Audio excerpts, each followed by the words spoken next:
Hello friends, welcome to my channel V commerce academy, जिथे मी वंदना तुम्हाला शिकवणार आहे अकाउंट हा विषय अत्यंत सोप्या पद्धतीने. मुलांना आजच्या व्हिडिओमध्ये आपल्याला डिस्कस करायचा आहे 11th कॉमर्स मधील बँक रिकन्सिलेशन स्टेटमेंट हा टॉपिक. या टॉपिकचे ऑब्जेक्टिव्ह क्वेश्चन आपण आज डिस्कस करणार आहोत. व्हिडिओ सुरू करण्याआधी बँक रिकन्सिलेशन स्टेटमेंट म्हणजे काय हे समजणं गरजेचं आहे. आता तुम्हाला कॅशबुकचे टाइप्स माहिती आहेत. कॅशबुकचे मेन टाइप म्हणजे सिंपल कॅशबुक, त्याच्यानंतर पेटी कॅशबुक आणि 2 कॉलम कॅशबुक.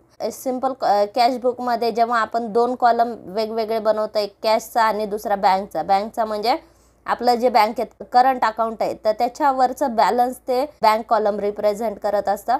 मग ज्या वेळेस आपण कॅशबुक दोन कॉलमचं बनवतो, एक कॅश आणि दुसरा बँक, त्या कॅशबुकमध्ये आणि बँकेमध्ये जे आपलं अकाउंट करंट अकाउंट आहे तर त्याचं जे पासबुक आहे तर त्या पासबुकवर आपलं जे बॅलन्स आहे, कॅशबुकचं बॅलन्स आणि पासबुकचं बॅलन्स, या दोन्हीमध्ये जर फरक दिसत असेल, म्हणजे आपल्याकडचं बँक अकाउंटचं बॅलन्स आणि बँकेने दाखवलेलं बँक अकाउंटचं बॅलन्स, याच्यामध्ये जर दोन्हीमध्ये फरक असेल तर तो फरक आपण मॅच करतो. तर ज्या स्टेटमेंटमध्ये तो डिफरन्स आपण मॅच करतो किंवा तो डिफरन्स आपण रिकन्सिल करतो, तर याला म्हणतात बँक रिकन्सिलेशन स्टेटमेंट. ठीक आहे. क्वेश्चन सुरू करण्याआधी जर तुम्ही चॅनलला सबस्क्राईब केलं नसेल तर आधी चॅनलला सबस्क्राईब करा, जेणेकरून तुम्हाला नवनवीन व्हिडिओ पाहता येतील. फर्स्ट क्वेश्चन आहे, give one word term phrase which can substitute each of the following statement. Question first दिलेला आहे, the account on which overdraft facility is allowed by bank. यापूर्वीच आपण अकाउंटचे प्रकार डिस्कस केलेले आहेत. अकाउंटचे प्रकार कोणते आहेत? सेव्हिंग अकाउंट, करंट अकाउंट आणि फिक्स्ड डिपॉझिट. तर याच्यापैकी करंट अकाउंट हा प्रकार बिझनेससाठी ओपन केला जातो. याच्यावर अमाऊंट किती विड्रॉ करणार, अमाऊंट किती डिपॉझिट करणार, त्यानंतर नंबर ऑफ ट्रान्झॅक्शन, या बाबतीत लिमिटेशन नसतात.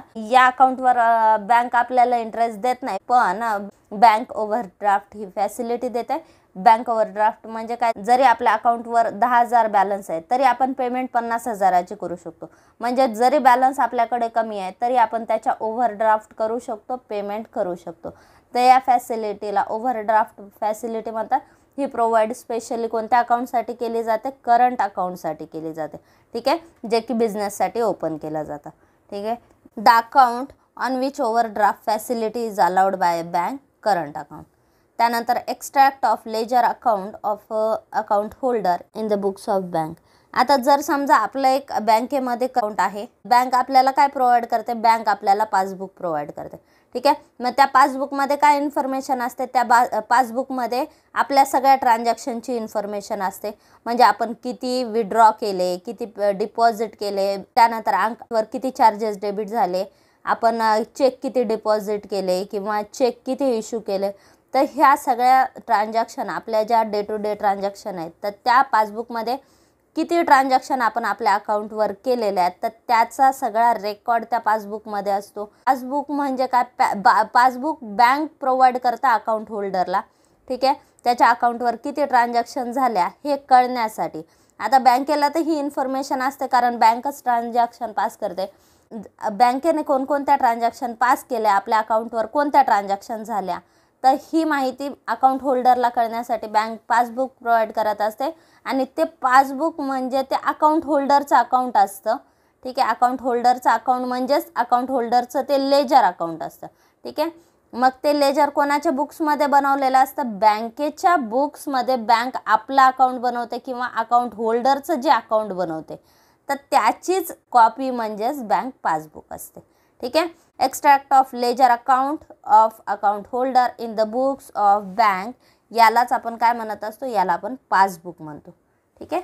Extract of ledger account on account holder in the books of bank, याला पासबुक म्हणतात. त्यानंतर नेक्स्ट आहे, alpha numeric code that facilitate electronic fund transfer in India.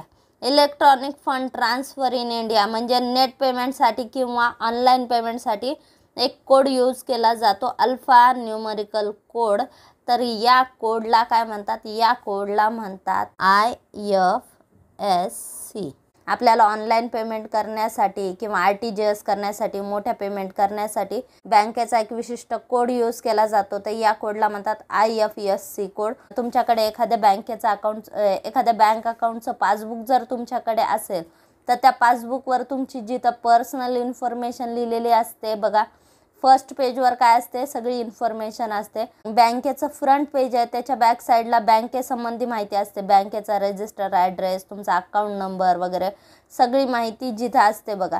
तर तिथं एक IFSC कोड असतो. मग याला IFSC कोड पण म्हणतात किंवा कोणी IFSC कोडसुद्धा म्हणतात. ठीक आहे. मग हा कोड कशासाठी यूज केला जातो, इलेक्ट्रॉनिक फंड ट्रान्सफर इंडियासाठी, इंडियामध्ये इलेक्ट्रॉनिक फंड ट्रान्सफर करण्यासाठी. मग याचं फुल फॉर्म काय आहे, Indian financial system code.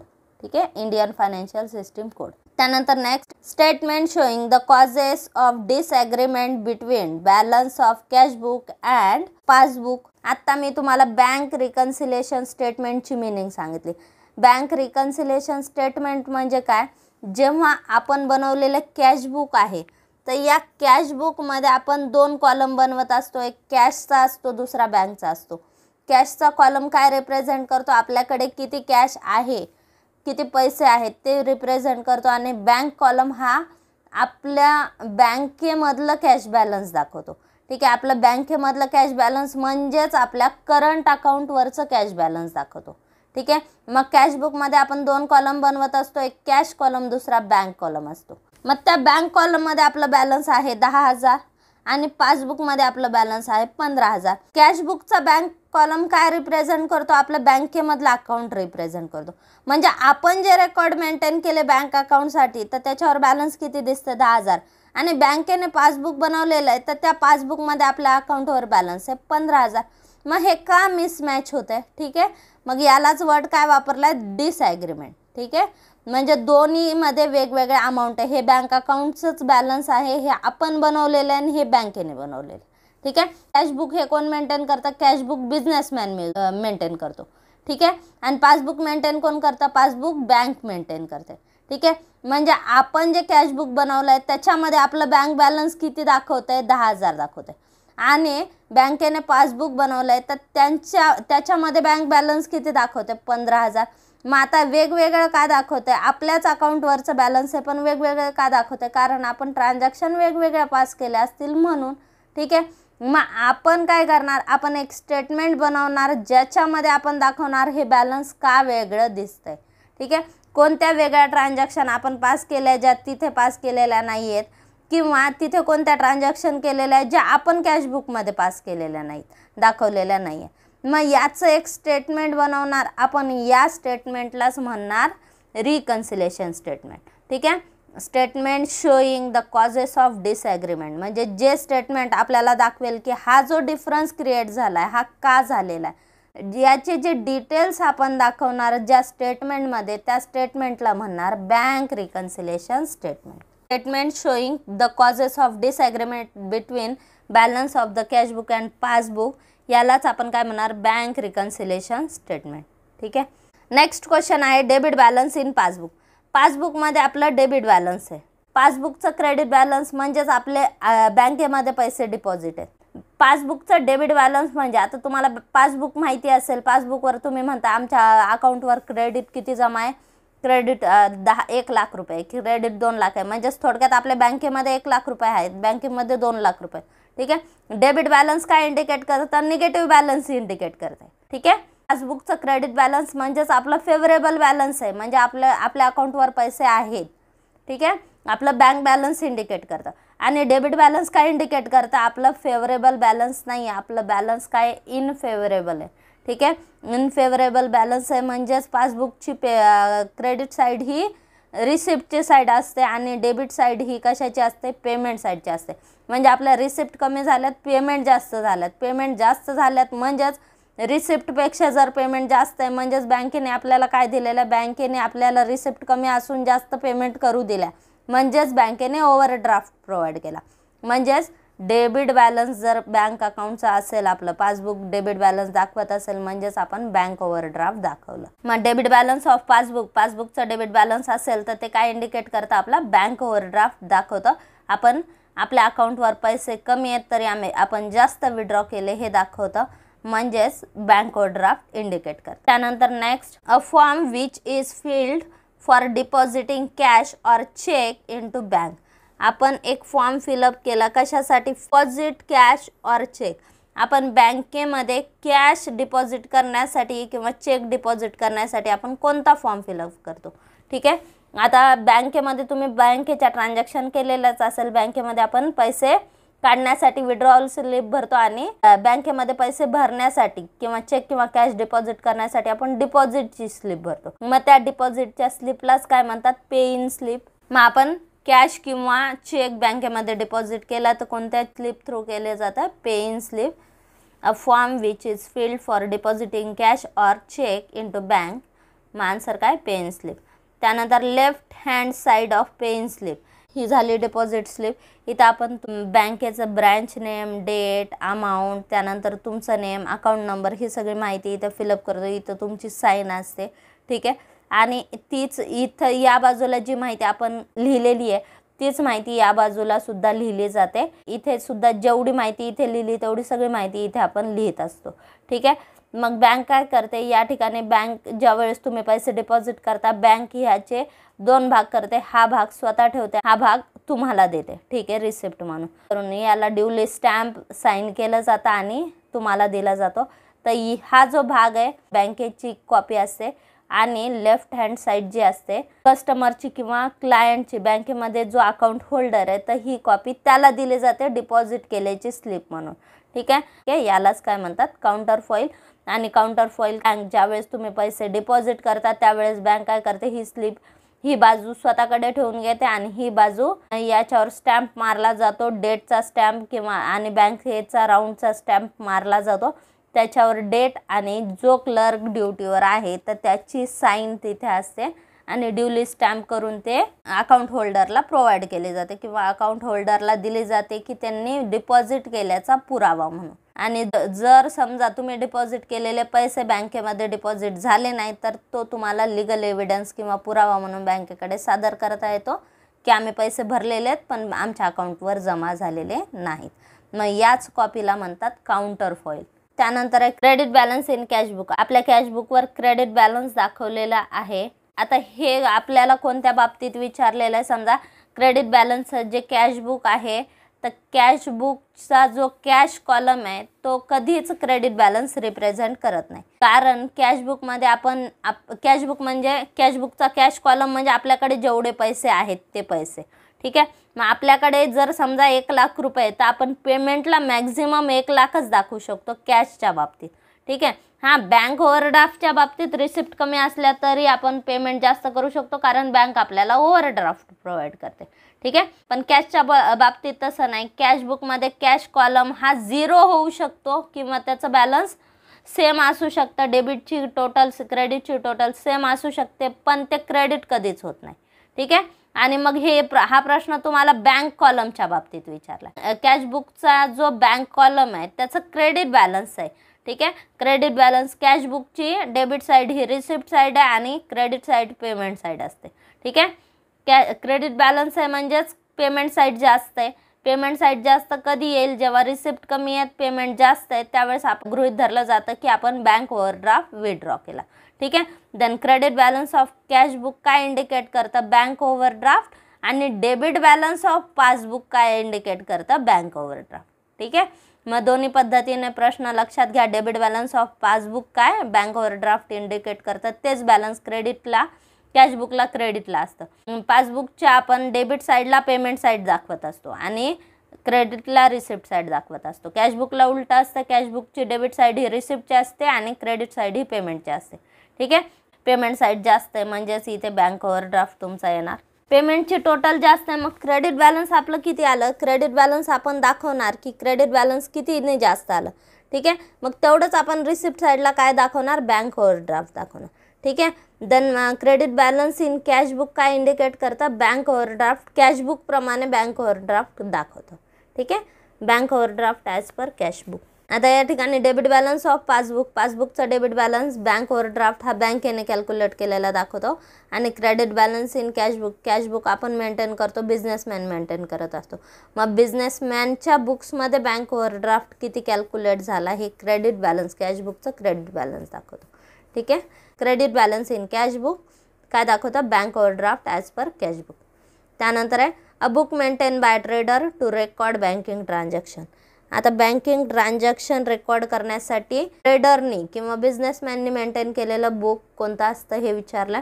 Businessman काय करत असतो, बिझनेसमॅन कॅश ट्रान्झॅक्शन मेंटेन करण्यासाठी कॅश बुक तयार करतो आणि त्या कॅश बुकमध्ये 2 कॉलम्स तयार केले जातात. एक असतं कॅश आणि दुसरं असतं बँक. कॅश बुकमधला बँक कॉलम हा रिप्रेझेंट करतो बँकेचं करंट अकाउंट. ठीक आहे, मग त्याच्यामध्ये सगळ्या बँकिंग ट्रान्झॅक्शन दाखवल्या जातात.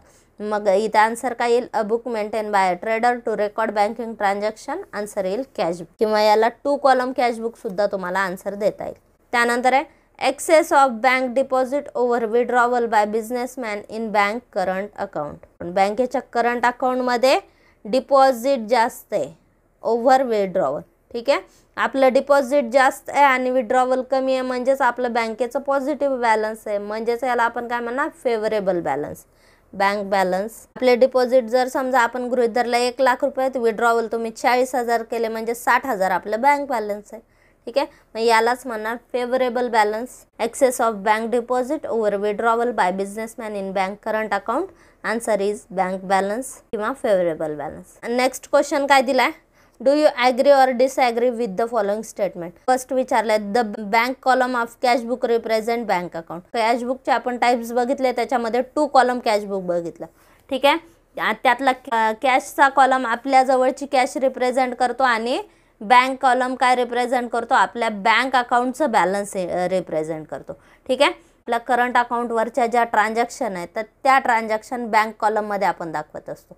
ठीक आहे, देन हे स्टेटमेंट बरोबर आहे, याला आपण ॲग्री करणार. त्यानंतर पुढचं bank statement enable account holder to prepare bank reconciliation statement. Bank statement म्हणजे काय, बँक स्टेटमेंट म्हणजे असं स्टेटमेंट, बँक आपल्याला करंट अकाउंटवर बिझनेसमॅननी कोणकोणत्या ट्रान्झॅक्शन पास केल्या तर याचं एक स्टेटमेंट देतं.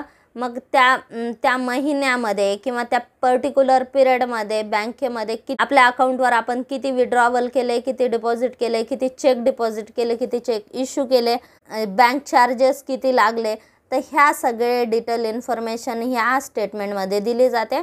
आणि हे स्टेटमेंट कशाला हेल्प करतं, अकाउंट होल्डरला बँक रिकन्सिलेशन स्टेटमेंट तयार करायला हेल्प करतं. मग आता बँक रिकन्सिलेशन स्टेटमेंट आपण कशासाठी बनवतो, बँक रिकन्सिलेशन स्टेटमेंट आपण बनवतो बिझनेसमॅननी किंवा ट्रेडरनी जे कॅश बुक मेंटेन केलेलं आहे त्याच्यामधलं जे बँक कॉलमचं बँक बॅलन्स आहे आणि बँकेने बनवलेलं जे बँक बॅलन्स पासबुकचं जे बँक बॅलन्स आहे, तर दोन्हीमध्ये जर डिफरन्स येत असेल तर तो काय येतो याचे जे कॉजेस आपण एक्सप्लेन करतो जिथे, तर त्याला म्हणतात बँक रिकन्सिलेशन स्टेटमेंट. ठीक आहे, आणि आपल्याला बँकेने बँक स्टेटमेंट जे प्रोव्हाइड केलं त्याच्यावरून आपल्याला कळतं की बँकेने कोणकोणत्या ट्रान्झॅक्शन पास केल्या. ठीक आहे, त्यामुळे हे बँक स्टेटमेंट आपल्याला हेल्प करतं कशासाठी, बँक रिकन्सिलेशन स्टेटमेंट बनवण्यासाठी. देन हे स्टेटमेंट बरोबर आहे. त्यानंतर पुढचा प्रश्न आहे cheque issued for payment but not presented bank appear in cash book only. आपण ट्रेडर आहेत किंवा आपण बिझनेसमॅन आहे.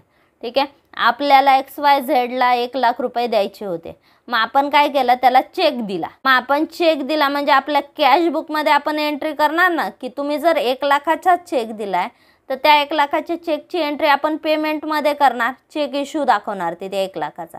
ठीक आहे, आपण चेक इश्यू केला, XYZला दिला, पण XYZचं थोडा बिझी शेड्यूल चालू आहे, त्याने तो बँकेत अजून जमा केलेला नाहीये. ठीक आहे, तो काही बँकेत गेला नाही त्याने आणि बँकेमध्ये त्याने चेक डिपॉझिट केला नाही. बँक त्याला पैसे कधी देईल तुमच्या अकाउंटमधून, जेव्हा तो XYZ बँकेला तो चेक दाखवेल किंवा बँकेमध्ये तो प्रेझेंट करेल तेव्हा बँक त्याला पैसे देणार.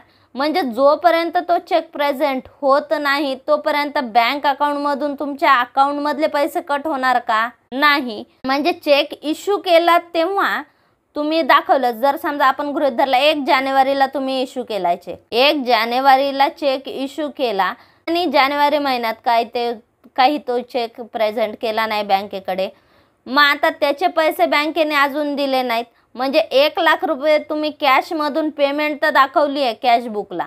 ठीक आहे, बँकेच्या अकाउंटमधून 1 लाखाचा चेक दिला म्हणून 1 लाख रुपये तुम्ही मायनस करून दिले, पण बँकेने अजून ते त्या व्यक्तीला दिलेत का, नाही दिले.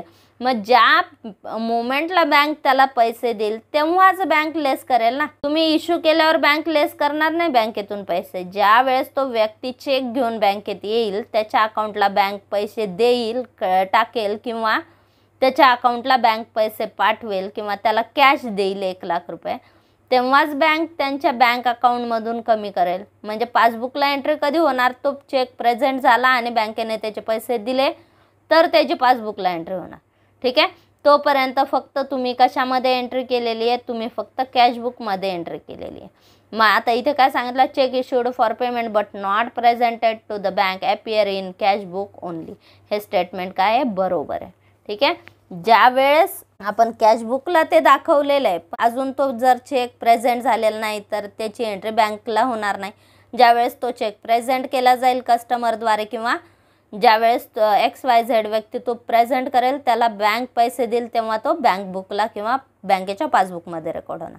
ठीक आहे. देन हे स्टेटमेंट बरोबर आहे. त्यानंतर पुढचं काय दिलं? Bank reconciliation statement is prepared only during the year. हे स्टेटमेंट रॉंग आहे. बँक रिकन्सिलेशन हे स्टेटमेंट आपण कशासाठी बनवतो? आपण जे बँक अकाउंट मेंटेन केलेलं कॅशबुकमध्ये, म्हणजे ट्रेडरनी मेंटेन केलेलं बँक अकाउंट आणि आपल्या बँकेमध्ये जेवढं बॅलन्स आहे, पासबुकमध्ये जे तुमचं बॅलन्स दिसतंय, बँकेने मेंटेन केलेलं अकाउंट, दोन्हीमध्ये डिफरन्स असेल तर आपण बँक रिकन्सिलेशन स्टेटमेंट बनवतो आणि त्याच्यामध्ये आपण डिफरन्स का दिसतो याचे कॉजेस एक्सप्लेन करतो. ठीक आहे.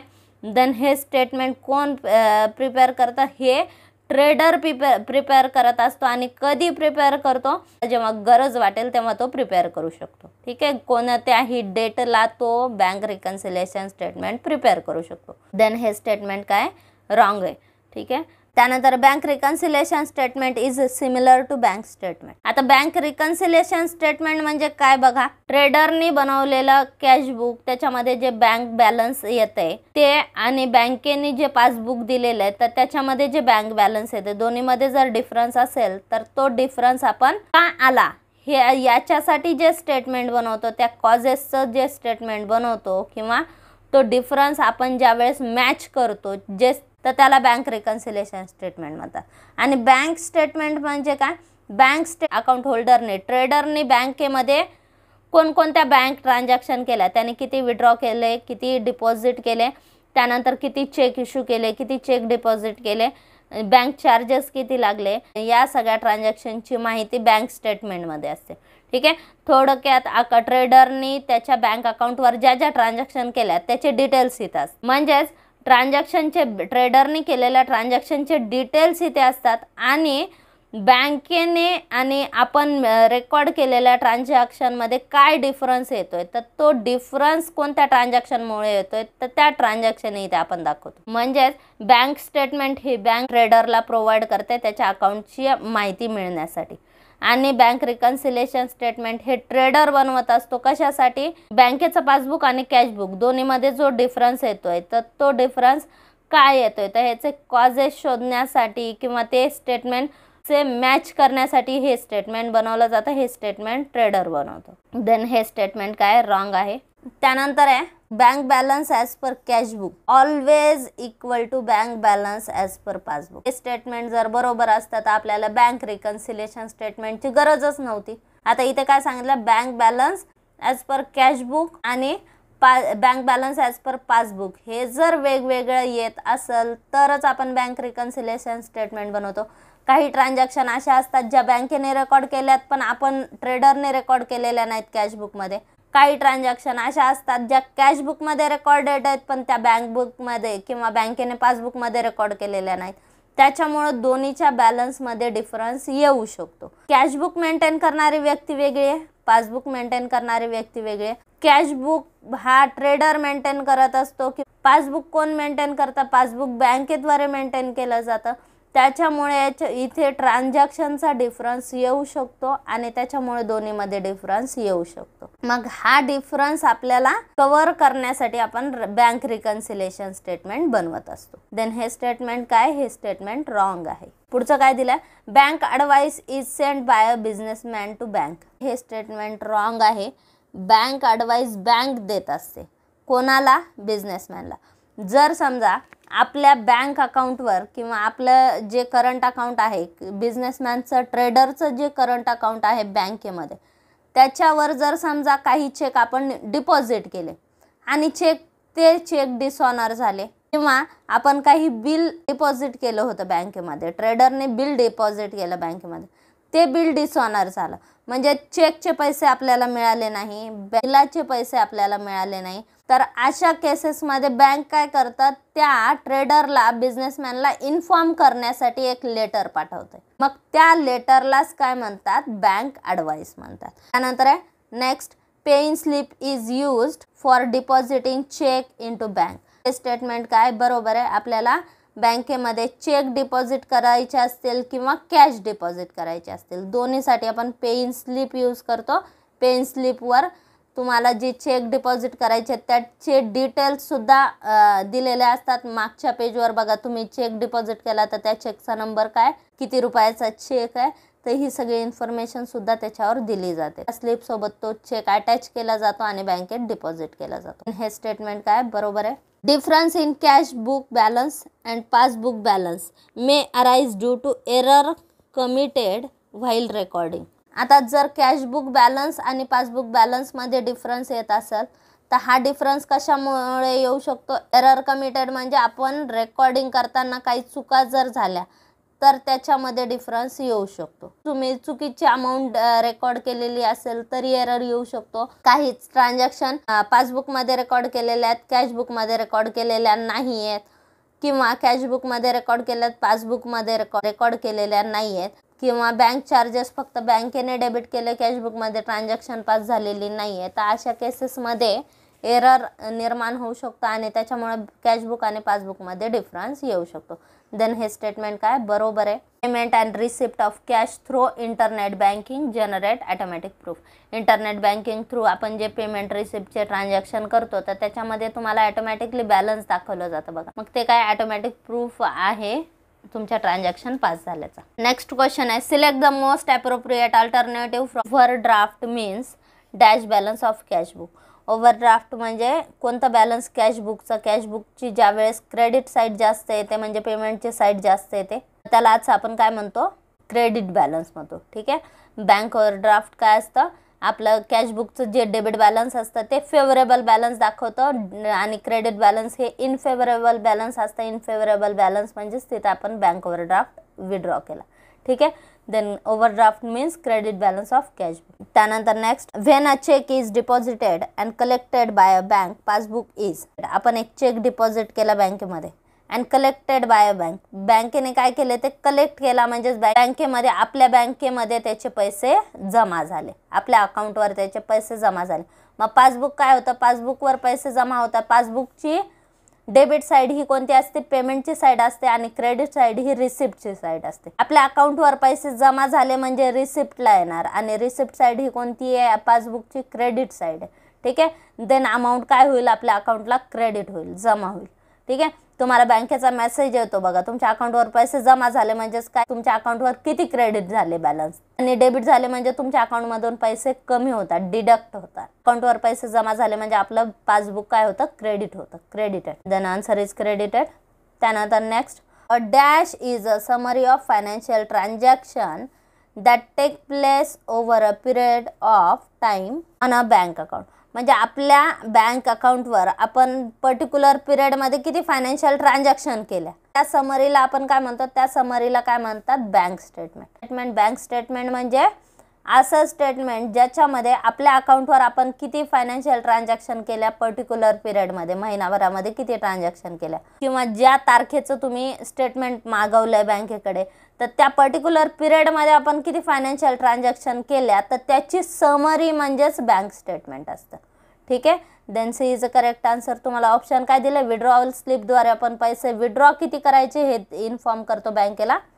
बँक ॲडवाइस म्हणजे तुमच्या बँकेतून पैसे जर डिडक्ट झाले, बँक चार्जेस डिडक्ट झाले, त्यानंतर इंटरेस्ट, ओव्हरड्राफ्टचा इंटरेस्ट डिडक्ट झाला, तुम्ही जर बँकेला काही पेमेंट करायला सांगितले त्या बँकेने केल्या म्हणून पैसे कमी झाले त्या केसमध्ये, आणि आपण बँकेमध्ये चेक डिपॉझिट केला तो डिसऑनर झाला, किंवा बिल डिपॉझिट केलं ते डिसऑनर झालं, तर त्या केसमध्ये बँक आपल्याला इन्फॉर्म करण्यासाठी एक लेटर पाठवते, त्याला बँक ॲडवाइस म्हणतात. ठीक आहे. Then summary of financial transaction, summary ही बँक स्टेटमेंटची असते आणि आपल्या डेबिटच्या ज्या ट्रान्झॅक्शन झालेल्या आहेत इन्फॉर्म करण्यासाठी, ज्याच्यामुळे आपलं बँक बॅलन्स कमी होते, तर अशा ट्रान्झॅक्शन इन्फॉर्म करण्यासाठी बँक जे लेटर सेंड करते तर त्याला बँक ॲडवाइस म्हणतात. आणि पेइंग स्लिप म्हणजे डिपॉझिट स्लिप, आपण बँकेत चेक किंवा कॅश डिपॉझिट करण्यासाठी हे यूज करतो. A bank statement is a summary of financial transaction take place over a period of time on a bank account. Correct answer काय, बँक स्टेटमेंट. त्यानंतर आहे debiting and entry in cash book dash balance. कॅशबुकची debit side काय असते, कॅशबुकची debit side असते receipt side आणि credit side असते पेमेंट साईड. कॅशबुकच्या डेबिटला पोस्टिंग झाली म्हणजेच रिसिप्टला पोस्टिंग झाली, रिसिप्टला पोस्टिंग झाली म्हणजे आपल्याकडे कॅश आली म्हणजे कॅश काय होते, इन्क्रीज होते. आता इथे तुम्हाला काय विचारलं, कॅश बॅलन्स काय होणार, ऑप्शन दिले इन्क्रीज, डिक्रीज, नलफाईज आणि none of the above. Okay, then इथे काय दिलंय तुम्हाला, डेबिटिंग द एंट्री, कॅशबुकची डेबिट साईड म्हणजेच रिसिप्ट साईडला कॅश आली म्हणजेच आपली कॅश वाढते. ठीक आहे, कॅश बॅलन्स वाढतं. Then answer is increases. Bank reconciliation statement is prepared by. Bank reconciliation statement हे जर आपलं bank balance as per cashbook आणि bank balance as per passbook दोन्हीमध्ये डिफरन्स येत असेल तर ते बनवलं जातं बिझनेसमॅनद्वारे. ठीक आहे, बिझनेसमॅन बनवत असतो की आपण कॅशबुक बनवलेलं आहे त्याच्यामध्ये बँक बॅलन्स वेगळा आणि बँकेने पासबुक अपडेट केलेलं आहे तर त्याच्यामध्ये बॅलन्स वेगळं आहे, तर बिझनेसमॅन हे मेंटेन करत असतो. बँक काय बनवते, बँक पासबुक बनवत असते. ठीक आहे, बँकेचं जे आपल्या अकाउंटचं पासबुक आहे ते फक्त बँक मेंटेन करते आणि कॅशबुक हे बिझनेसमॅनच बनवत असतो. आणि जर कॅशबुकमधल्या बँक बॅलन्समध्ये आणि पासबुकमधल्या बँक बॅलन्समध्ये डिफरन्स येत असेल तर ते रिकन्सिल सुद्धा कोण करत असतं, बिझनेसमॅन. त्यामुळे बँक रिकन्सिलेशन स्टेटमेंट कोण बनवतं, बिझनेसमॅन. त्यानंतर आहे bank balance as per passbook means dash balance of passbook. Bank balance as per passbook, पासबुकमध्ये आपलं बँक बॅलन्स आहे. ठीक आहे, आपण काय म्हणतो, माझ्या अकाउंटमध्ये 1 लाख रुपये आहेत. ते कधी म्हणणार, जेव्हा तुमच्या क्रेडिट साईडला व्हॅल्यू आहे तेव्हा आपण म्हणणार त्याला बँक बॅलन्स. ठीक आहे, ते फेवरेबल बँक बॅलन्स. जर समजा डेबिटला म्हणजेच आपल्या पेमेंट जास्त आहे, तिथं ओव्हरड्राफ्ट चार्ज झाला, आपली लायबिलिटी निर्माण झाली, मग त्याला बँक बॅलन्स म्हणता येणार नाही. बँक बॅलन्स म्हणजे काय, आपल्या बँकेमध्ये किती पैसे, पासबुकमध्ये आपले किती पैसे, तर हे कोणत्या बॅलन्स दाखवणार, हे क्रेडिट बॅलन्स दाखवणार. ठीक आहे, देन आन्सर इज क्रेडिट. त्यानंतर bank gives overdraft facility to dash account holder. Bank ओव्हरड्राफ्टची फॅसिलिटी देते, कोणाला देते, बँक फक्त करंट अकाउंटला ओव्हरड्राफ्ट फॅसिलिटी देते. अकाउंटचे प्रकार कोणते आहेत, सेविंग, फिक्स, करंट आणि रिकरिंग. सेविंग म्हणजे बचत खाते, फिक्स म्हणजे ज्याच्यामध्ये आपण ठराविक दराने विशिष्ट अमाऊंट विशिष्ट काळासाठी फिक्स ठेवतो, याला इंटरेस्ट जास्त चार्ज होतो पण याला ओव्हरड्राफ्ट दिला जात नाही. करंट अकाउंटमध्ये आपण कितीही ट्रान्झॅक्शन करू शकतो, याला विड्रॉवलच्या डिपॉझिटच्या लिमिटेशन असतात, याला बँक इंटरेस्ट देत नाही पण बँक ओव्हरड्राफ्टची फॅसिलिटी देते. Then current account is a correct answer. त्यानंतर debit balance as per cashbook is also known as dash balance. Debit balance of cashbook, कॅशची डेबिट साईड रिसिप्ट साईड आहे म्हणजेच कॅशबुकचं डेबिट बॅलन्स हे फेवरेबल बॅलन्स असतं. Option काय दिले तुम्हाला, फेवरेबल, ओव्हरड्राफ्ट, ॲबनॉर्मल आणि अनफेवरेबल. ठीक आहे, देन आपल्याला काय विचारलं, डेबिट बॅलन्स ऑफ कॅशबुक. कॅशबुकला जर डेबिट बॅलन्स असेल तर ते फेवरेबल असतं आणि क्रेडिट असेल तर ते अनफेवरेबल असतं, म्हणजेच तिथे आपण ओव्हरड्राफ्ट चार्ज केला असं गृहीत धरतो. ठीक आहे, debit balance as per cashbook is also known as काय, favourable balance. Next question, when extract of cashbook and passbook are given for uncommon period dash items are considered for preparation of bank reconciliation statement. आपल्याला जर समजा cashbook आणि पासबुकचे काही record दिलेत किंवा काही एक्स्ट्रॅक्ट दिलेत, म्हणजे कोणत्या ट्रान्झॅक्शन आपण कॅशबुकवर पास केल्या आणि पासबुकवर पास केल्या, तर याचे डिटेल्स दिले. ठीक आहे, are given for uncommon period. Uncommon period म्हणजे आपल्याला जर समजा आपण काय गृहीत धरलं, आपल्याकडे 2 स्टेटमेंट आहे, कॅशबुक आपल्याकडे 1 मार्चचं आहे आणि पासबुक आपल्याकडे 1 एप्रिलचं आहे. ठीक आहे, मग आता हा पिरियड कोणता झाला, हा अनकॉमन पिरियड झाला. 1 मार्चला आपण मागच्या महिन्याभरात काय ट्रान्झॅक्शन केल्या त्या काढल्या आणि 1 एप्रिलला पासबुकमध्ये मागच्या महिन्याभरात काय ट्रान्झॅक्शन आहेत त्या बघितल्या. तर मग हा जो पिरियड आहे हा अनकॉमन झाला. ठीक आहे, अनकॉमन म्हणजे वेगवेगळ्या डेटचे स्टेटमेंट आहेत हे. ठीक आहे, मग हा पिरियड काय, अनकॉमन. तर समजा इथे एक ट्रान्झॅक्शन आपण केला होता, चेक डिपॉझिट केला 20,000चा. ठीक आहे, आणि इथे पासबुकमध्ये रिसिप्ट साईडला चेक कलेक्टेड आलं 20,000. कॅशबुकमध्ये आपण मार्च महिन्यातच ट्रान्झॅक्शन पास केली होती, म्हणजेच कॅशबुकमध्ये आपण फेब्रुवारी मार्च महिन्यात ती ट्रान्झॅक्शन पास केली होती आणि आता तो चेक कलेक्ट झाला. म्हणजे या पासबुक सिमिलर पासबुक बनवलेलं आहे या कॅशबुकचं, तेव्हा ती ट्रान्झॅक्शन पास झाली नाही तिथे. ती जर ट्रान्झॅक्शन तिथे पास झाली असती तर या महिन्यात ती ट्रान्झॅक्शन आलीच नसती. म्हणजेच इथे आपण काय करणार, जेव्हा एक्स्ट्रॅक्ट तुम्हाला अनकॉमन पिरियडचे दिलेले आहेत त्यावेळेस देन कॉमन अमाऊंट तुम्ही बघणार. रिकन्सिलेशन स्टेटमेंटमध्ये आपण कोणत्या अमाऊंट कन्सिडर करणार, कॉमन. जर पिरियड अनकॉमन असेल तर ट्रान्झॅक्शन कॉमन घ्यायच्या. ठीक आहे. देन इथे बघा कॉमन आहे, तुम्हाला डी ऑप्शन दिलेले आहे. When extract of cashbook and passbook are given for uncommon period, common items are considered for preparation of bank reconciliation statement. आणि जेव्हा कॉमन पिरियड दिला तेव्हा अनकॉमन घ्यायच्या. आता इथे पुढचा प्रश्न बघा काय दिलाय, when extract of cashbook and passbook are given for common period. ठीक आहे, कॉमन पिरियड साठी दिले. When extract of cashbook and passbook are given for common period only, dash items are considered for preparation of bank reconciliation statement. ठीक आहे, bank reconciliation statement बनवताना आपल्याला common पिरियडचं दिलंय cashbook आणि पासबुक. म्हणजे 1 जानेवारीचं तुम्हाला कॅशबुकचं बॅलन्स दिले तर पासबुकचं बॅलन्स सुद्धा तुम्हाला 1 जानेवारीचं दिलं.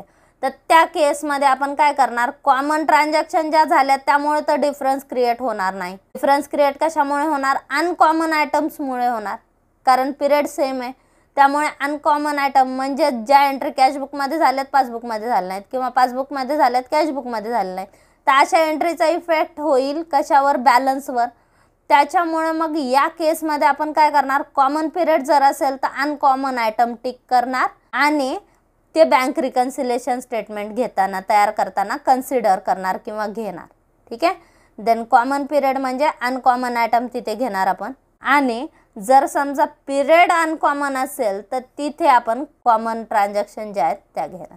लक्षात ठेवा, अनकॉमन पिरियडसाठी कॉमन आयटम कन्सिडर केले जातात आणि कॉमन पिरियडसाठी अनकॉमन आयटम कन्सिडर केले जातात. नेक्स्ट क्वेश्चन आहे, complete the following statements. Payment credited in cashbook are dash in passbook. हे झालं आपलं कॅशबुक. कॅशबुकची डेबिट साईड जी असते ती रिसिप्ट साईड आणि कॅशबुकची क्रेडिट साईड जी असते ती पेमेंट साईड. तर रिसिप्ट डेबिटला येतात आणि पेमेंट क्रेडिटला येतात. आणि पासबुक त्याच्या उलटा असतं. पासबुकची क्रेडिट साईड ही रिसिप्ट साईड असते आणि डेबिट साईड ही पेमेंट साईड असते. ठीक आहे. काय विचारले तुम्हाला, payment credited in cashbook are, payment credited in cashbook are debited in passbook. ठीक आहे.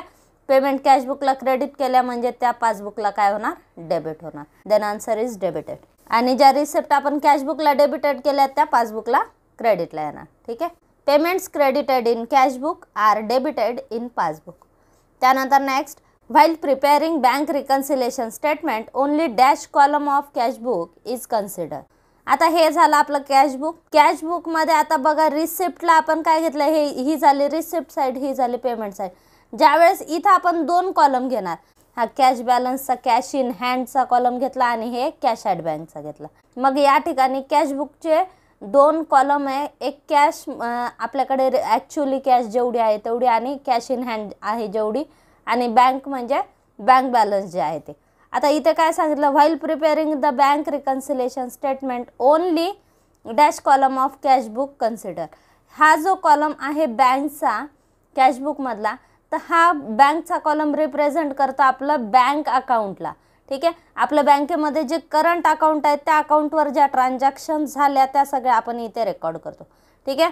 बँक अकाउंटवर जर आपल्या करंट अकाउंट जर रिसिप्टच्या काही ट्रान्झॅक्शन झाल्या तर ते आपण कॅशबुकच्या रिसिप्टला बँक कॉलममध्ये करणार. आणि पेमेंट काही केलं आपण बँक थ्रू तर त्या पेमेंट साईडला बँक कॉलममध्ये करतात. ठीक आहे. म्हणजे हे जे बँक आहे तर हे रिप्रेझेंट काय करतं, आपलं करंट अकाउंटचं बॅलन्स रिप्रेझेंट करतं. ठीक आहे. मग कॅशबुकमध्ये आणि आपल्या पासबुकमध्ये डिफरन्स जर असेल बॅलन्समध्ये, तो डिफरन्स कोणता असणार आहे, बँक बॅलन्सचा असणार आहे. ठीक आहे. इथं पासबुकमध्ये आपल्याला बँक बॅलन्स कळतंय आणि इथे आपण बँक कॉलममध्ये काय बँक बॅलन्सच काढतो. ठीक आहे.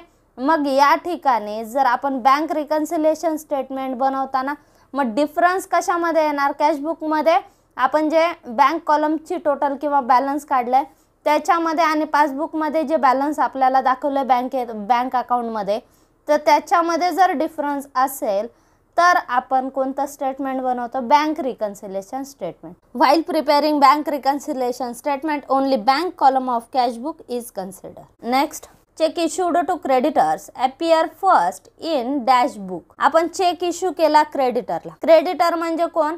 ज्यांच्याकडून आपण उधारीवर वस्तू खरेदी केलेल्या आहेत, त्यांना आपल्याला पैसे द्यायचे. ठीक आहे, मग आपण त्यांना काय दिलं? आपण त्यांना दिला चेक इश्यू केला. मग आता चेक इश्यू केला, चेक कोणी इश्यू केला? आपण दिलाय चेक. म्हणजेच आधी आपण आपल्या कॅश बुकमध्ये त्याची रेकॉर्ड करणार, कारण आपण चेक दिलेला आहे. मग आपण पेमेंटला लगेच दाखवणार की आम्ही चेक दिला, क्रेडिटर्सला चेक दिला 5 लाखाचा. ठीक आहे, मग आधी सगळ्यात आधी आपण कुठे रेकॉर्ड करणार? ते आपण कॅश बुकमध्ये रेकॉर्ड करणार. ठीक आहे, आपण कशामध्ये रेकॉर्ड करणार? कॅश बुकमध्ये. मग जेव्हा तो क्रेडिटर त्याच्या बँकेत जाईल, हा चेक बँकेत डिपॉझिट करेल आणि त्याच्या अकाउंटला पैसे ज्या दिवशी जमा होतील त्या दिवशी बँक रेकॉर्ड करेल पासबुकमध्ये. ठीक आहे, मग चेक इश्यू जर केला तर इश्यूच्या डेटला आपण दाखवणार. ठीक आहे, आपण म्हणजे बिझनेसमॅन इश्यूच्या डेटला आम्ही चेक इश्यू केला पेमेंटला दाखवून देणार. आणि ज्या दिवशी हा क्रेडिटर चेक घेऊन बँकेत जाईल, बँकेतून तो चेक त्याला त्या चेकचे पैसे दिले जाते, त्यावेळेस बँक कॉलममधून अमाऊंट डिडक्ट करेल, आपल्या पासबुकमध्ये एंट्री करेल की आम्ही पेमेंट केली या चेकची. जर समजा आपण गृहीत धरू 1 जानेवारीला चेक इश्यू केला क्रेडिटर्सला. ठीक आहे, तर आपण रेकॉर्ड करणार 1 जानेवारीलाच ही ट्रान्झॅक्शन रेकॉर्ड करणार. ठीक आहे, आणि 15 जानेवारीला हा क्रेडिटर गेला बँकेमध्ये. 15 जानेवारीला बँकेने पैसे किती तारखेला दिले? 15 जानेवारीला. मग बँक रेकॉर्ड कधी करणार? 15 जानेवारीला. आपण रेकॉर्ड कधी करणार? 1 जानेवारीला. ठीक आहे, मग आपण कशामध्ये? आपण म्हणजे बिझनेसमॅन. ठीक आहे, मग बिझनेसमॅन कशामध्ये रेकॉर्ड करतो? बिझनेसमॅन त्याच्या कॅश बुकमध्ये रेकॉर्ड करेल. ठीक आहे, मग cheque issued to creditor appear in first cash book. ठीक आहे, आधी कॅश बुकमध्ये रेकॉर्ड होईल. कॅश बुकला आपण पेमेंट साईडला दाखवणार की चेक इश्यू केला म्हणून. ठीक आहे, cheque issued to creditor appear first in cash book. Next, a statement showing the reason for difference in cash book balance and passbook balance is known as. Statement showing reasons for difference. कशाचे difference? Cash book balance आणि passbook बॅलन्समध्ये जो difference येईल. ठीक आहे, तर त्या डिफरन्सचे reasons आपण ज्याच्यामध्ये शो करतो तर त्या स्टेटमेंटला म्हणतात बँक रिकन्सिलेशन स्टेटमेंट. उदाहरणार्थ समजा आपल्या कॅश बुक बॅलन्समध्ये आपलं बँक अकाउंटचं बॅलन्स दाखवतंय किंवा बँक कॉलमचं बॅलन्स दाखवतंय 50,000 आणि पासबुक प्रमाणे आपल्या अकाउंटचं बॅलन्स आहे 72,000. कॅश बुकमध्ये किती बॅलन्स दाखवते? 50,000. पासबुकमध्ये बॅलन्स दाखवते 72,000. की हे डिफरन्स का बरं येतं? मग आपण एक पासबुकची आपली कॉपी बघणार आणि आपल्या कॅश बुकची कॉपी बघणार, दोन्ही आपण कम्पेअर करणार. ठीक आहे, मग ते कम्पेअर करताना आपल्या लक्षात येईल की कोणत्या एंट्री इथे पास केल्या आपण इकडे पास केलं नाही कॅश बुकमध्ये, किंवा काही एंट्री कॅश बुकमध्ये पास केल्या पासबुकमध्ये त्या पास केलेल्या नाही. ठीक आहे, किंवा ज्या ट्रान्झॅक्शनमुळे आपलं बॅलन्स वेगवेगळे येते, तर त्याचं एक स्टेटमेंट बनवणार. त्या स्टेटमेंटमध्ये आपण ते दाखवणार कोणत्या एंट्रीज आपण दाखवलेल्या आहेत की ज्या दोन्हीमध्ये कॉमन नाही आहेत किंवा दोन्ही ठिकाणी दाखवलेल्या नाहीत किंवा ज्याच्यामुळे डिफरन्स क्रिएट होतोय, तर त्या एंट्री दाखवणार. आणि आपण काय करणार? ते दोन्हीचं बॅलन्स काय करणार? सेम करणार. मग याच स्टेटमेंटला काय म्हणतात? Bank reconciliation statement. ठीक आहे, a statement showing the reasons for difference in cash book balance and passbook balance is known as bank reconciliation statement. Next आहे overcast on the receipt side of passbook means dash in passbook balance. पासबुकमध्ये receipt साइडला आपल्या जास्त transaction असतील, त्याचाच अर्थ काय आहे? आपल्या रिसिप्ट साइड जास्त आहे, रिसिप्ट साइड जास्त आहे, पेमेंट साइड कमी आहे. म्हणजेच रिसिप्ट जास्त आहेत, पेमेंट कमी आहेत, म्हणजे बँक बॅलन्स आपलं काय होईल? इन्क्रीज होईल का डिक्रीज होईल? इन्क्रीज होईल का नाही, कारण रिसिप्ट आपल्या जास्त आहे. Overcast on receipt side of passbook means increase in passbook balance. त्यानंतर घ्या online transfer made to our creditor appear on dash side of cash book. आपण ऑनलाईन ट्रान्सफर केले कोणाला? क्रेडिटरला. क्रेडिटरला आपल्याला पैसे द्यायचे होते, आपण त्यांना ऑनलाईन ट्रान्सफर केले. ऑनलाईन ट्रान्सफर केले म्हणजे आपले पैसे गेले का नाही? ठीक आहे, क्रेडिट व्हॉट गोज आउट. मग कॅश अकाउंटच्या कुठे पोस्टिंग होणार? कॅश अकाउंटच्या क्रेडिटला पोस्टिंग होणार. फक्त ती कोणत्या कॉलमला दाखवली जाणार, बँक कॉलमला दाखवली जाणार. ठीक आहे. ऑनलाईन ट्रान्सफर म्हणजे अकाउंटमधून आपण पैसे दिले. ठीक आहे. म्हणजेच कॅशबुकच्या कुठे येणार, क्रेडिट साईडला येणार. पेमेंट साईड म्हणजेच क्रेडिट साईड ऑफ कॅशबुक किंवा पेमेंट साईड ऑफ कॅशबुक कोणता आन्सर लिहू. त्यानंतर online transfer made to our creditor appear on payment or credit side of cashbook. त्यानंतर आहे interest on overdraft charge by bank is dash in passbook. आता interest on overdraft म्हणजे काय, आपल्या अकाउंटवर पैसे नसून आपण विड्रॉ केलेले पैसे. ठीक आहे. आपल्या अकाउंटच्या बॅलन्सपेक्षा जास्तीचे पैसे आपण विड्रॉ केले, याला ओव्हरड्राफ्ट म्हणतात. मग हे एक प्रकारचं लोन आहे बँकेने आपल्याला दिलेलं. ठीक आहे. विदाउट एनी फॉर्मॅलिटीज आपल्याला बँक कर्जाऊ रक्कम देते, यालाच आपण काय म्हणू शकतो, ओव्हरड्राफ्ट म्हणू शकतो. मग आता लोनवर आपल्याला इंटरेस्ट द्यावं लागेल. ठीक आहे. आपला तो एक्सपेंडिचर आहे, बँकेने तो चार्ज केला म्हणजे अकाउंटमधून आपलं डेबिट होईल का नाही. इंटरेस्ट बँकेने चार्ज केला तो आपल्या अकाउंटमधून लेस होतो. ठीक आहे. बँकेमध्ये आपण पैसे जमा केले की ते काय होतात, क्रेडिट होतात. आणि चार्जेस जर दिले, आपण पेमेंट काही केली असेल तर आपल्या अकाउंटमधून पेमेंट जर झाली तर ते काय होतात, डेबिट होतात. ठीक आहे. काही interest on overdraft charge bye a bank is debited in passbook. त्यानंतर नेक्स्ट घ्या, normally the cash book shows debit balance and passbook shows dash balance. आता इथे बघा, मी तुम्हाला वरती कॅशबुक आणि पासबुकचा दाखवला होता. हे कॅशबुक आणि हे पासबुक. कॅशबुक डेबिट साईड ही रिसिप्ट साईड असते, कॅशबुक मध्ये कॅश बॅलन्स हे नेहमी डेबिट बॅलन्स असते. पासबुकची डेबिट साईड असते ती पेमेंट साईड असते आणि क्रेडिट साईड जी असते तर ती रिसिप्ट साईड असते.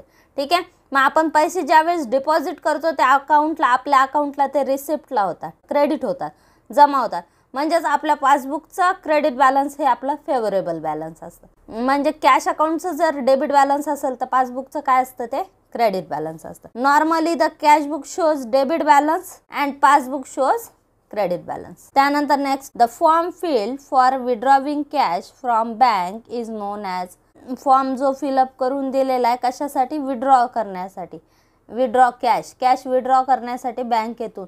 ठीक आहे. मग त्यालाच आपण काय म्हणतो, withdrawal slip. The form filled for withdrawing cash from the bank is known as withdrawal slip. जर आपल्याला बँकेतून पैसे काढायचे असतील तर आपण कोणती स्लिप भरून देतो, विड्रॉवल स्लिप. त्यानंतर a businessman can update his record on receiving. A businessman can update his record on receiving bank advice. Bank advice म्हणजे असं लेटर जे बँक पाठवते त्याच्या अकाउंट होल्डरला किंवा कस्टमरला. कशासाठी, जर समजा त्याच्या अकाउंटवर काही चेक डिपॉझिट केले होते जे डिसऑनर झाले, किंवा काही बिल डिपॉझिट केले होते ते डिसऑनर झाले, किंवा बँकेने काही चार्जेस डेबिट केले, किंवा कस्टमरने बँकेला ऑर्डर दिलेली आहे की तुम्ही या खर्चाची पेमेंट करा, मग असे खर्च बँकेने केले त्यामुळे अकाउंट डेबिट झाला. तर या सगळ्याची इन्फॉर्मेशन अकाउंट होल्डरला देण्यासाठी बँक एक लेटर त्यांना सेंड करते. मग या लेटरलाच काय म्हणतात, बँक ॲडवाइस म्हणतात. ठीक आहे. त्यानंतर नेक्स्ट क्वेश्चन घ्या, state whether the following statements are true or false with reason. Cheque deposited into bank but not yet clear appear in the passbook only. आपण चेक बँकेत डिपॉझिट केले म्हणजेच ते चेक आपल्याला मिळालेले. ज्या लोकांकडून आपल्याला येणं होतं किंवा आपले जे डेटर्स होते तर त्यांनी काय केलं, आपल्याला चेक दिले. मग ते चेक आपण काय केले, बँकेमध्ये डिपॉझिट केले. म्हणजेच आपल्याला मिळाले किंवा बिझनेसमॅनला मिळाले. आपल्याला मिळाले म्हणजे आधी आपण रेकॉर्ड कसं करणार, आधी आपण रेकॉर्ड करणार आपल्या कॅशबुकमध्ये रिसिप्ट दाखवणार. ठीक आहे. चेक मिळाला म्हणून आपण काय करणार, आपल्या कॅशबुकमध्ये रेकॉर्ड करणार चेक मिळाला म्हणून. आता हे क्लिअर झाले का, नाही क्लिअर झाले नाही. म्हणजे अजून आपल्या बँकेच्या अकाउंटमध्ये पैसे जमा झाले नाहीत. ठीक आहे. जर बँकेमध्ये आपले अजून पैसे जमा झाले नाहीत तर पासबुकमध्ये एंट्री कशी होईल, पासबुकमध्ये एंट्री कधी होणार, ज्यावेळेस पैसे अकाउंटमध्ये जमा होणार तेव्हाच होईल. ठीक आहे. म्हणजे चेक आपण डिपॉझिट केला मग ती आपण कॅशबुकमध्ये एंट्री केलेली आहे. म्हणजे हे फक्त आपण कॅशबुकमध्ये रेकॉर्ड केलेलं आहे पण पासबुकमध्ये अजून रेकॉर्ड झालेलं नाही. इथं स्टेटमेंट तुम्हाला उलटं दिलं, पासबुकमध्ये रेकॉर्ड झालं असं सांगितलं. ठीक आहे. ज्यावेळेस चेक आपण डिपॉझिट करतो त्याची कॅशबुकमध्ये एंट्री झालेली असती, पासबुकमध्ये कधी होते एंट्री, ज्यावेळेस त्याचे पैसे मिळतील तेव्हा ते पासबुकमध्ये रेकॉर्ड होईल. ठीक आहे.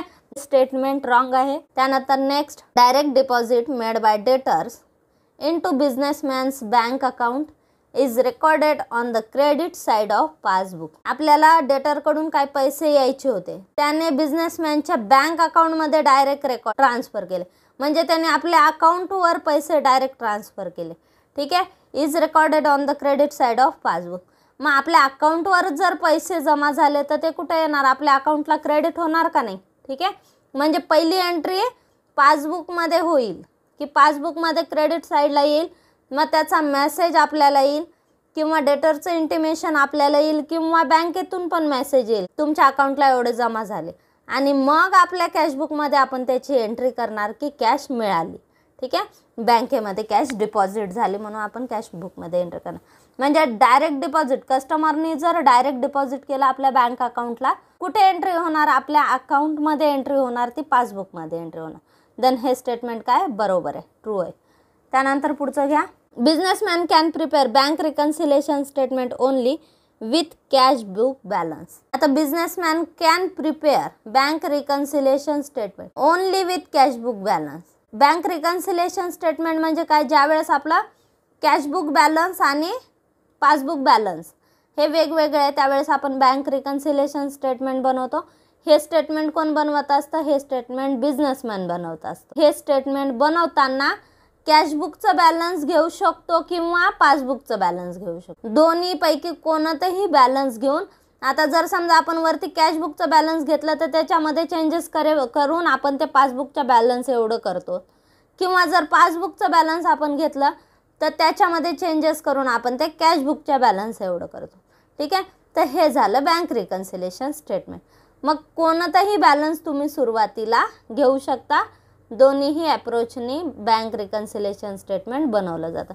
देन तुम्हाला हे काय सांगितलं, ओनली कॅशबुक बॅलन्स, फक्त तुम्ही कॅशबुक बॅलन्स घेऊन करू शकता बँक रिकन्सिलेशन स्टेटमेंट असं सांगितलं. हे स्टेटमेंट रॉंग आहे. त्याच्यानंतर आहे when overdraft as per cashbook is given bank charges debited in passbook only is to be added. Bank charges म्हणजे काय की बँकेने आपल्याला ज्या करंट अकाउंटची फॅसिलिटी दिली आहे त्यासाठी बँक काही चार्जेस डेबिट करते, तर मग बँक काय करते, डायरेक्टली पासबुकच्या बॅलन्समधून आपले चार्जेस डेबिट केले जातात.